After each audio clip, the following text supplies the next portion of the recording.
2024 లేదా 25లో డిగ్రీ లేదా బీటెక్ చదివారా? సాఫ్ట్వేర్ జాబ్ కోసం ఎదురు చూస్తున్నారా? అయితే కోడ్ జ్ఞాన్ 100 డేస్ కోర్సులో చేరండి, జాబ్ సాధించండి. నమస్కారం, వెల్కమ్ టు సుమన్ టీవీ. నేను మీ యాంకర్ సిరి.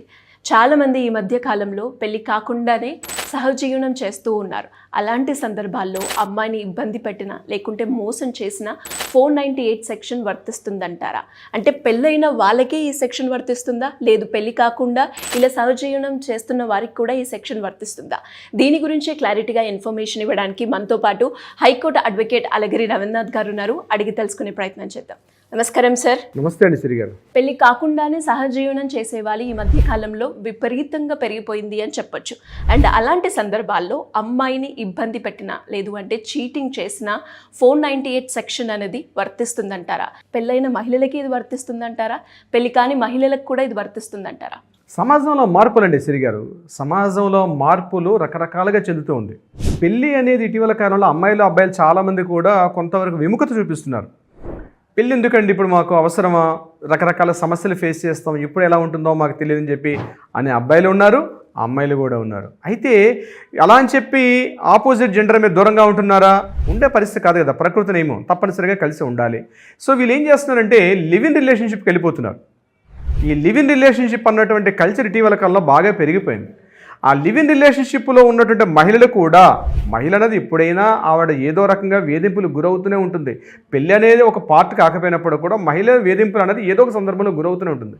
అయితే పెళ్ళి కాకుండా సహజీవనం ఉన్నటువంటి ఆ అమ్మాయి కూడా వేధింపులకు గురైతే ఆ అమ్మాయి చట్ట ప్రకారంగా 498A అన్నటువంటి ఒక సెక్షన్ ఏదైతే మనకి చట్ట ప్రకారంగా అమ్మాయిని వరకట్న వేధింపులు, డౌరీ ప్రొహిబిషన్ యాక్ట్ అంటాం, అందులో ఉన్నటువంటి చట్ట ప్రకారంగా ఆమెకి ప్రొటెక్షన్ ఉండే అవకాశం ఉందా లేదా అన్న విషయం మీద ఇటీవల కొంత చర్చలు కూడా జరుగుతుంది. అయితే దీనికి ఫుల్ స్టాప్ పెడుతూ కర్ణాటక బెంగళూరు హైకోర్టు ఒక సంచలనాత్మకమైనటువంటి తీర్పు ఇవ్వడం కూడా జరిగింది.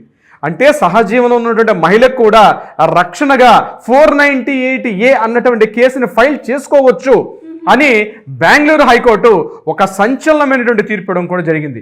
ఇది యాక్చువల్గా జరిగిన ఆ యొక్క కేసు యొక్క నేపథ్యంలోకి మనం వెళ్ళగలిగితే, ఇక్కడ ఆ అమ్మాయి ఇద్దరు కలిసి 2010లో ఆ అమ్మాయిని పెళ్లి చేసుకుంటాను అని చెప్పి ఆ అమ్మాయిని శివమొగ్గ తీసుకెళ్ళి ఇద్దరు కలిసి 2010 నుంచి 2016 వరకు కూడా అక్కడ వాళ్ళు ఒక భార్యాభర్తల్లాగానే చలామణి అయ్యారు. చుట్టూ ఉన్నటువంటి పరిసరాల్లో ఉన్నటువంటి సమాజంలో అందరూ కూడా భార్యాభర్తలుగానే సొసైటీలో చలామణి అయ్యారు, కలిశారు, అన్ని రకాలుగా ఉన్నారు. కానీ ఈమె నిజంగా భర్తను నమ్మింది కూడా. సొసైటీలో అందరికి కూడా వీళ్ళు భార్యాభర్తలుగానే చలామణి అయ్యారు. అతను కూడా ఏదో పెళ్లి చేసుకున్నాడు దేవాలయం అని కూడా తెలుసు. కానీ తర్వాత కొద్ది రోజులకి అతనిలో ఉన్నటువంటి మగాడు లేచాడు, ఆ అమ్మాయిని రకరకాల వేధింపులు గురి చేయడం కూడా చేశాడు. ఇది ఏం చేశాడు, అక్టోబర్ 25, 2016 చెప్పా పెట్టకుండా ఆయన ఇల్లు ఖాళీ చేసి ఇంట్లో ఫర్నిచర్తో సహా మొత్తం ఖాళీ చేసి వెళ్ళిపోయాడు, ఆ అమ్మాయి ఏదో పని మీద బయటకు వెళ్ళేటప్పుడు. అయితే అంతగా 10 రోజుల ముందుగా ఆ అమ్మాయి మీద శారీరక దాడి చేస్తూ, ఆమెను హింసిస్తూ, ఆమెను మానసికంగా శారీరకంగా హింసిస్తూ కూడా పెట్టడం జరిగింది. అయితే అమ్మాయి ఏం చేసింది, దగ్గరలో ఉన్నటువంటి ఒక అడ్వకేట్ యొక్క సలహాను తీసుకొని లోకల్ కోర్టులో ఆవిడ కేసు ఫైల్ చేయడం జరిగింది. అందులో కేసులో కూడా అతని మీద 503, 505, 380, అదేవిధంగా ఈ 498 ఇట్లాంటి సెక్షన్స్ అన్ని కూడా పెట్టడం జరిగింది. అయితే అతను ఈమె మీద దాడి చేస్తున్నట్టుగా కొన్ని కాలి మీద కిరోసిన్ పోసి కాల్చేసినటువంటి కొన్ని గుర్తులు, కాలిన గుర్తులు ఇవన్నీ కూడా తీసుకొని ఆమె మీద మిగిలిన సెక్షన్స్ ఉన్నాయి. అయితే ఈ సదర మహానుభావుడు ఏం చేశాడంటే హైకోర్టుకు వెళ్ళి నా మీద ఇంపోజ్ చేసే 498 నాకు చెల్లదు, ఎందుకంటే ఆమె నేను పెళ్లి చేసుకోలేదు, మా దగ్గర ఎటువంటి ఆధారాలు లేవు, పెళ్లి చేసుకోవాలంటే తప్పనిసరిగా కోర్టుకి ఆధారాలు చూపించాలి, తాళిబట్టు కడుతున్నటువంటివి, తలంబరాలు రాలుతున్నట్టుగా, అదేవిధంగా సప్తపదులు తిరిగినట్టుగా, పెద్దలు ఉన్నట్టుగా, వధూవరులు వేడుక మీద కూర్చున్నట్టుగా ఉన్నటువంటి కొన్ని ఫొటోస్ అనేవి కోర్టుకు సబ్మిట్ చేయాలి.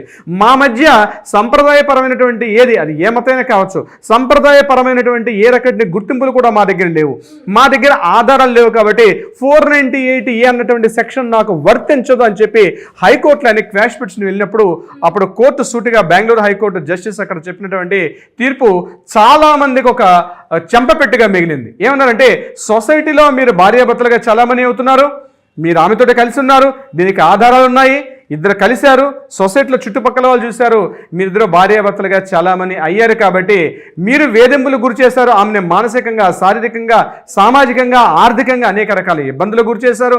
అది కాకుండా కొంత అమౌంట్ తెమ్మని చెప్పినట్టుగా ఫోన్ చార్ట్స్ చేసినటువంటి ఆధారాలు కూడా ఉన్నాయి. కాబట్టి 498A అన్న సెక్షన్ ఏదైతే ఉందో, పెళ్లి చేసుకోవాలన్నటువంటి ఏదైతే మన చట్టం ఉన్నప్పటికీ కూడా అది కేవలం పెళ్లికే కాదు, సహజీవనం ఉన్నటువంటి స్త్రీ పురుషులకు కూడా వర్తిస్తుంది. కాబట్టి ఆ అమ్మాయి మీద ఆ అమ్మాయి పెట్టిన 498A కేసు అనేది డిస్మిస్ చేయడం కుదరదు. యాస్టిస్గా ఈ కేసును చేయమని చెప్పి కింద ఉన్నటువంటి కోర్టుకు మళ్ళీ హైకోర్టు చెప్పడం కూడా జరిగింది. సో ఈ యొక్క జడ్జిమెంట్ వల్ల మనకు తెలిసింది ఏంది అంటే 498A అన్నది కేసు కేవలం పెళ్లి చేసుకోలేదు కాబట్టి నేను తప్పించుకుంటా 498A అన్నటువంటి సెక్షన్ ఏంటంటే కుదరదు. పెళ్లి చేసుకోకపోయినా కలిసి సహజీవనం చేస్తున్నా మీరు స్త్రీ పురుషులుగా సొసైటీలో చాలామంది అవుతున్నారంటే తప్పనిసరిగా 498కి మీరు ఆమెను ఇబ్బందులు గురి చేస్తూ ఉంటే అవి సరైనటువంటి రుజువులు సాక్ష్యాధారాలు ఉంటే ఆమె 498A కేసు ఉంది నిరభ్యంతరంగా పెట్టుకోవచ్చు. శ్రీగారు అంటే ఎలా సార్, ఇంకా దీనికి సంబంధించి ఎలాంటి ఇన్ఫర్మేషన్ క్లారిటీగా కావాలి అనుకునే వాళ్ళు ఎవరైనా మిమ్మల్ని అప్రోచ్ అవ్వాలి అంటే ఏ విధంగా ఉంటుందంట? తప్పనిసరిగా శ్రీ గారు దీని మీద మీకు సలహా సంప్రదింపులు కావాలంటే కింద స్క్రోల్ అవుతుంది నెంబర్ని కాంటాక్ట్ చేయండి. తప్పనిసరిగా మా లీగల్ టీం మీకు ఎప్పుడు అందుబాటులో ఉంటారు. మీకు ఎప్పుడు కూడా అందుబాటులో ఎనీ టైం 24/7 అందుబాటులో ఉంటారు. కింద నెంబర్ని స్క్రోల్ చేయండి. అది కాకుండా కోర్టులో ఏదైనా వివాదాలు ఉన్నాయి, పరిష్కారం కావాలంటే వాళ్ళు కూడా నిరభ్యంతరంగా కింద కాంటాక్ట్ చేయండి. మీకు తప్పనిసరిగా పరిష్కారం దొరికే అవకాశం ఉంటుంది. మీ Ravindranath advocate. True sir. And ఇది ఒక మంచి అవేర్నెస్ వీడియో అని చెప్పొచ్చు. బికాస్ ఇప్పుడైతే చాలామంది కూడా కో లివింగ్ హాస్టల్స్ అని కూడా మనం వింటూ ఉన్నాం. అంటే బాగుంటే ఆ రిలేషన్షిప్ ఓకే, బట్ బాలేని సందర్భాల్లో ఇలా ఎవరైనా కూడా మానసికంగా కావచ్చు, శారీరకంగా కావచ్చు ఇబ్బంది పడుతున్న మహిళలకి ఏ రకంగా లీగల్గా వెళ్ళాలి అనేది కూడా చాలా క్వశ్చన్ మార్క్ అని చెప్పొచ్చు. సో వాళ్ళందరికీ కూడా ఇది చాలా బాగా ఉపయోగపడుతుంది అనుకుంటాను. Anyways thank you sir, thank you so much. Thank you so much Sri గారు.